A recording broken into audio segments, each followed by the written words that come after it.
Então, a primeira coisa que a gente vai fazer para selecionar a nossa base é apertar um atalho que é o Ctrl mais o asterisco, a estrelinha do teclado, tá? Se você estiver usando notebook, você pode utilizar Ctrl Shift 8, porque o número 8 ele tem lá o asterisco, tá? Então, eu vou selecionar aqui, vou apertar Ctrl e asterisco, e aí ele já vai selecionar para mim somente a parte da base de dados que possui dados escritos. Isso é muito importante, tá?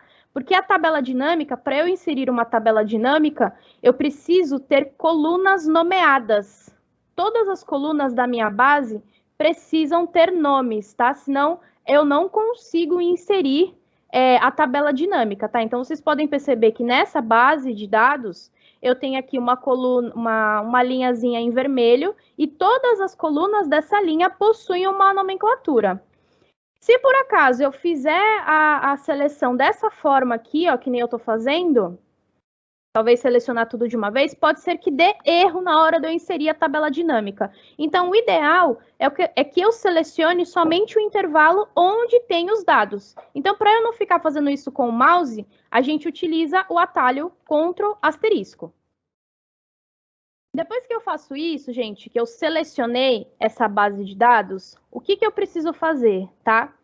Se você puder, antes de inserir a sua tabela dinâmica, uma coisa que é importante fazer, se você puder utilizar nesta base, é vir aqui ó, em formatar como tabela e escolher qualquer um desses formatos, tá? Vem aqui, formata como tabela e dá OK. Por que isso? Por que é importante a gente primeiro formatar como tabela? A tabela dinâmica, ela tem uma limitação.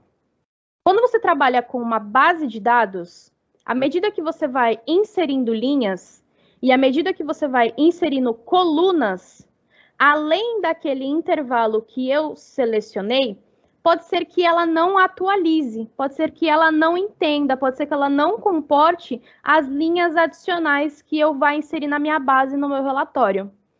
Quando eu transformo a minha base de dados em tabela, conforme eu for inserindo linhas, conforme eu for inserindo colunas, a minha tabela que eu acabei de formatar, ela vai atualizar, vai formatar aquelas novas linhas e automaticamente a minha tabela dinâmica vai entender que existem dados novos para ela fazer uma atualização, tá? Eu venho aqui na página inicial, formatar como tabela. E aqui, gente, como é só para a gente trabalhar com a base, é indiferente a formatação que você vai escolher. É só para a gente transformar ela mesmo numa tabela. Eu vou vir aqui, ó, lá em cima. Está selecionada já, selecionei como tabela, então ela já está com esse intervalo de dados selecionado.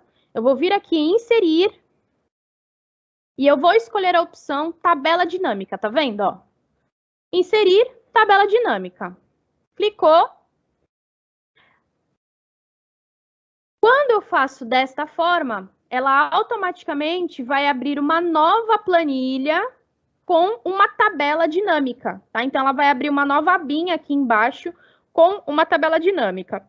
Mas, se você quiser, você pode escolher um outro local para você inserir a sua tabela dinâmica, tá? Então, como a gente está fazendo do jeito mais fácil, como a gente está fazendo por atalhos, como a gente está fazendo do jeito mais simples, vamos fazer aqui dessa forma mais fácil, que é só eu clicar em OK. Vou cancelar e vou fazer de novo, tá?